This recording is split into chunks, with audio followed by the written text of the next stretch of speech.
வணக்கம். இன்றைக்கு நம்ம பார்க்க போகின்ற ராசி கடகம். என்ன தலைப்பு? ரொம்ப சுவாரஸ்யமான தலைப்பு. சுவாரஸ்யம்னு ஒரு பக்கம் சொன்னாலும் மிகவும் கவனமாக இருக்க வேண்டிய ஒரு தலைப்பு.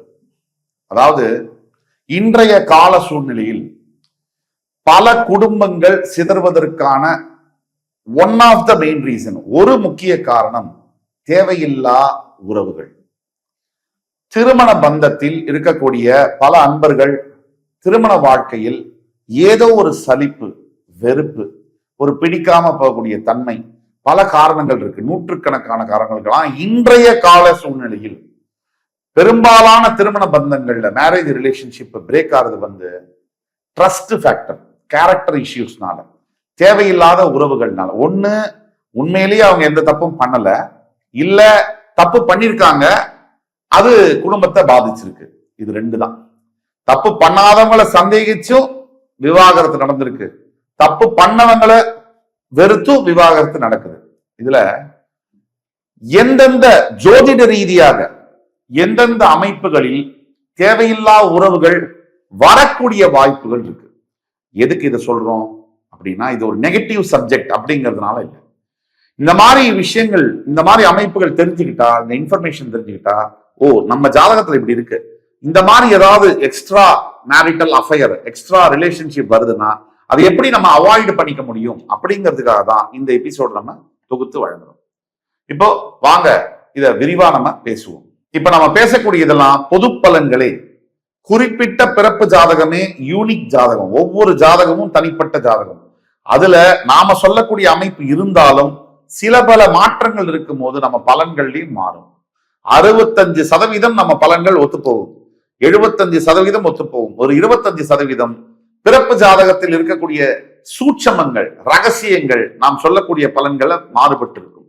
உங்களுக்கு ஏதாவது சந்தேகம் இருக்குன்னா கீழே கொடுக்கப்பட்டுள்ள வாட்ஸ்அப் நம்பர்ல எங்களை தொடர்பு கொண்டு பேசும்போது உங்களுடைய ஜாதகத்தை ஆன்லைன் முறையிலோ அல்லது நேரிலோ பார்த்து துல்லியமாக, இப்போ ஒரு பிரச்சனை போயிட்டு இருக்கு அப்படின்னா அதுக்குண்டான சொல்யூஷன் என்ன, சொல்யூஷன் வருமா இல்லையா, சொல்யூஷன் எப்ப வரும், அந்த சொல்யூஷன் எப்படி வரும், இதற்கான பதில நாம துல்லியமா கணித்து தர முடியும். வாங்க பார்க்கலாம், விரிவா பேசலாம். ஒரு கடகராசிக்காரருடைய ஜாதகத்துல லக்னம் லான் இருக்கு இல்லையா, அங்கிருந்து 5, 7, 8, 12, திருப்பியும் சொல்றேன் 5, 7, 8, 12 இந்த இடங்கள்ல சுக்கிரன் செவ்வாய் இணைந்திருந்தாலோ, செவ்வாய் ராகு இணைந்திருந்தாலோ இவங்களுக்கு தேவையில்லாத உறவுகள், இந்த எக்ஸ்ட்ரா மேரிட்டல் அஃபையர் என்பது வரக்கூடிய சாத்தியக்கூறுகள், பாசிபிலிட்டிஸ் ரொம்ப அதிகமா இருக்கு. இதை நம்ம புரிஞ்சுக்கணும். உடனே இந்த மாதிரி ஜாதகத்துல இருக்குன்னா கண்டிப்பா அவங்க எக்ஸ்ட்ரா மேரிட்டல் அஃபையர்ல தான் இருக்காங்கன்னு உறுதியா சொல்ல முடியாது. அதாவது 75% இந்த மாதிரி வரக்கூடிய பாசிபிலிட்டி இருக்கு. அப்படி வந்தால், ஒருவேளை ஆல்ரெடி அவங்களுடைய ஆக்டிவிட்டிஸ்ல நமக்கு சந்தேகம் இருக்கு அப்படின்னா பொறுமையா தான் டீல் பண்ணணும் இந்த பிரச்சனைகளை.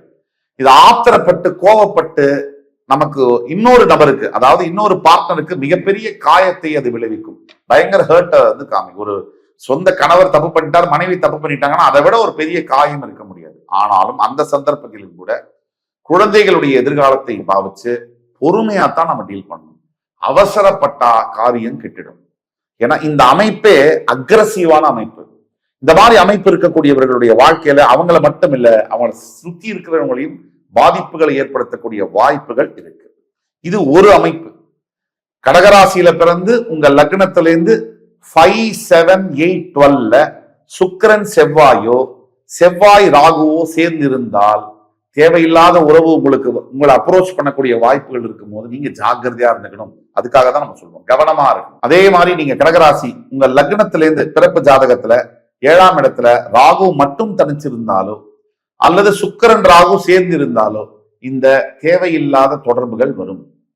ஒன்று, உங்களுக்கு உங்களுடைய ஒரு என்ன சொல்றது, ஒரு ஒரு ஒரு உங்களுடைய வாழ்க்கை முறைக்கு சம்பந்தம் இல்லாத நபருடைய தொடர்பு, உங்களுடைய ஒரு ஒரு என்ன சொல்றது, உங்களுடைய ஒரு ஒரு தரம் இருக்கும், நீங்க ஒரு தரத்துல இருப்பீங்க, அதற்கு சம்பந்தம் இல்லாத ஒரு நபருடைய தொடர்புகள் வரக்கூடிய வாய்ப்புகள் உண்டு. இதை நீங்க கவனமா இருந்துக்கணும். இந்த மாதிரி சமயங்கள்ல, சந்தர்ப்பங்கள்ல நீங்க ஒரு ஆண் கடகராசி அன்பர்னு வச்சுப்போம், உங்க சுய ஜாதகத்துல உங்க லக்னம் இருக்கிற இடத்துல இருந்து 7ஆம் இடத்துல ராகு தனிச்சிருந்தாலோ சுக்கிரன் ராகு சேர்ந்து இருந்தாலோ ஏதோ ஒரு உங்க தரம்க்கு சம்பந்தம் இல்லாத ஒரு பெண் வந்து உங்களை தொடர்புக்கு கொள்ள முயற்சி பண்ணுவாங்க, உங்களை வந்து அணுக முயற்சி பண்ணுவாங்க. தவறான ஒரு உறவுக்கு அது வழிவகுக்க கூடும். அங்க நீங்க ஜாக்கிரதையாக கவனமாக இருக்க வேண்டும். அதுதான் எங்களுடைய வேண்டுகோள். அதே மாதிரி நீங்க கடகராசி, உங்க பிறப்பு ஜாதகத்துல லக்னத்துல இருந்து 12th ஹவுஸ் 12ஆம் வீட்டுல சந்திரன் மற்றும் சுக்கிரன் இணைஞ்சிருக்காங்கன்னா கண்டிப்பாக உங்களுடைய வாழ்க்கையில தேவையில்லாத உறவுகள் உங்களை வந்து சேர்ந்து பற்றி கொள்ளும். அதனால குடும்பத்துல மற்றும் நிம்மதியில பணத்துல மிகப்பெரிய பிளவுகள் வரக்கூடிய வாய்ப்புகள் இருக்கு. இதெல்லாம் ஏன் சொல்றோம்னா இன்னைக்கு காலகட்டத்துல வாழ்க்கை சூழ்நிலையில எக்ஸ்ட்ரா மேரிட்டல் அஃபேர்ஸ் அப்படிங்கிறது மிகவும் பெருகி இருக்கு. அதாவது சமுதாயம் ஃபுல்லா இருக்கு. ரொம்ப கவனமாக இருக்க வேண்டும். பல குடும்பங்கள் இன்றைக்கு அழிந்து போவதற்கான காரணங்கள், பல குழந்தைகளுடைய எதிர்காலம் கேள்விக்குறியாவதற்கான காரணங்கள் இந்த எக்ஸ்ட்ரா மேரிட்டல் அஃபேர்ஸே. இதை நீங்க ஜாக்கிரதையா அணுகலைன்னா பெண்ணாக இருக்கட்டும், மனைவியாக இருக்கட்டும் அல்லது கணவனாக இருக்கட்டும், 2 பேருமே ஆப்போசிட் பார்ட்னர் தப்பு பண்ணாலும் சரி, நீங்க தப்பு பண்ணதுக்கு முன்னாடி உங்களை நீங்க கரெக்டா வச்சுக்கோங்க. ஆப்போசிட் பார்ட்னர் தப்பு பண்ணிட்டாங்கன்னா ரொம்ப கவனமா அதை நீங்க டீல் பண்ணணும். குழந்தைகளுடைய வாழ்க்கையும் அனுசரிச்சு இதை மாற்ற முடியுமா அப்படின்னா ஒண்ணு அதை மாத்திரணும், அதை திருத்திடணும், அந்த தப்பை திருத்திடணும், மன்னிச்சிடணும். இல்ல அந்த இடத்துல இருந்து குடிபெயர்ந்து வேற இடத்துக்கு போய் குடும்பம் சூழ்நிலை வந்து மாறிடுச்சுன்னா நிம்மதியா ஆகும். அதை விட்டுட்டு அதே இடத்துல இருந்தீங்கன்னா இன்னும் மொத்த குடும்பத்தையும் அது பாதிக்கக்கூடிய, எந்த தவறும் செய்யாத குழந்தைகளை பாதிக்கக்கூடிய, இன்னைக்கு அதுதான் நடக்குது. எதுவுமே தப்பு செய்யல அந்த குழந்தைகள், அப்பா அவர் தப்பு பண்றாரு இல்ல அம்மா தப்பு பண்றாங்கன்னா குழந்தைகள் தான் பாதிக்கப்படக்கூடியது. தப்பு பண்ற பெரியவங்க போயிடுறாங்க, வேணும் வேணாம்னு சொல்லிட்டு டைவர்ஸ் வாங்கிட்டு போயிடுறாங்க. இந்த குழந்தைகள் படக்கூடிய அவஸ்தை என்ன, அதுகள் கோத்ரூ பண்ணக்கூடிய எமோஷனல் அந்த ட்ரௌமா என்ன, இதெல்லாம் யோசிச்சு பார்த்து உங்களுடைய வாழ்க்கையும் சரி, ஒரு வயதுக்கு பிறகு நீங்கள் செய்த தவறு என்ன அப்படிங்கிறத உணரும் போது மிகப்பெரிய ஒரு மன வலி அது கொடுக்கும். அதனால தயவு செய்து இப்ப நாம சொல்லக்கூடியது கடகராசி என்பவர்களுக்கு பிறப்பு ஜாதகத்துல லக்னத்திலிருந்து எந்தெந்த இடத்துல எப்படி எப்படி கிரக சேர்க்கை இருந்தால் இந்த எக்ஸ்ட்ரா மேரிட்டல் அஃபேர்ஸ் வரக்கூடிய வாய்ப்புகள் இருக்கு. அதனால நீங்க கவனமாக இருக்கணும். யாராவது அப்ரோச் பண்ணாலும் விட்டு விலகுவது உங்க குடும்பத்துக்கு நல்லது, அதை விட முக்கியமா உங்களுக்கு நல்லது. அதே மாதிரி கடகராசி, நீங்க உங்க பிறப்பு ஜாதகத்துல லக்னத்துக்கு 7ஆம் இடம் அதிபதி, லக்னத்துடைய 7ஆம் இடம் களத்திரஸ்தானத்துக்கு அதிபதி 6, 8, 12ஆம் வீடுகளில் மறைந்திருந்தாலோ பாவ கிரக சேர்க்கை பெற்றிருந்தாலோ நிச்சயமாக தேவையில்லாத பழக்க வழக்கங்கள் ஏற்படக்கூடிய வாய்ப்பு. நீங்க எப்படின்னா எல்லாரும் நல்லவங்க தான் பிறக்கும் போது சந்தர்ப்பங்களும் சூழ்நிலைகளும் ஒரு மனிதனை மாற்றுகிறது. நீங்க அதுக்கு வழிவகுக்க கூடாது. சந்தர்ப்ப சூழ்நிலை எப்படி இருந்தாலும் நீங்க ஸ்ட்ராங்கா இருந்தீங்கன்னு சொன்னா உங்க குடும்பம் சேவ் ஆகும். இல்லைன்னா நீங்களும் பாதிக்கப்பட்டு அவமானப்பட்டு எந்த பாவமும் அறியாத குழந்தைகளையும் பாதிக்கும். ஆக கடகராசியில் இருக்கக்கூடியவர்களுக்கு எந்தெந்த அடிப்படையில் இருந்தால் தேவையில்லாத உறவுகள், ஒரு நார்மல் ஃப்ரெண்ட்ஷிப்பா தான் ஆரம்பிக்கும் தொடங்கும் போது, அதுவே காலப்போக்கில் காதலாக மாறி மறுபடி மொத்த குடும்பத்தையும் அழிக்கக்கூடிய வாய்ப்புகள் இருக்குன்றதுனால ஜாக்கிரதையாக இருக்கணும்னு சொல்றோம். ஆக இந்த எபிசோடு உங்களுக்கு பிடிச்சிருக்கும்னு நம்புறேன். இதுல ஏதாவது சந்தேகம் இருந்தாலோ கீழே கொடுக்கப்பட்டுள்ள வாட்ஸ்அப் நம்பரை எங்களை தொடர்பு கொண்டு ஆன்லைன் அப்பாயின்மெண்ட் இல்ல இன்பர்சன் அப்பாயின்மெண்ட் வாங்கிட்டு நீங்க பாத்தீங்கன்னா அக்யூரேட்டா உங்களுடைய லைஃபை எப்படி சேவ் பண்ண முடியும், ரெமெடிஸ் என்ன அப்படிங்கிறத சொல்ல முடியும்.